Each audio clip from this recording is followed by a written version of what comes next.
За байшингийн гадна тал. За энэ бол чулуу наагдсан хэсэг. Байшин урталтай нэг давхртай хоёр цонготой. Хоёр давхрын хэсэгт верандтай. Гурван давхртай. Бас мөн хоёр цонготой.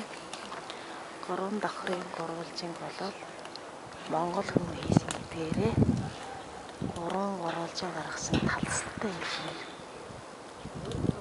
Дээврийн парантууны хоёр талыг гаргаж гисэн байгаа.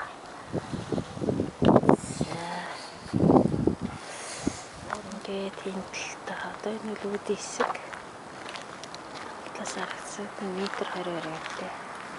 Нэг хаалгатай. Хоёр давхртай 300. Нөгөө нэг давхртай 300, хоёр давхртай 300. Гурван давхртай хоёр цонхон мансардны цонхоор гарч ирсэн байгаа.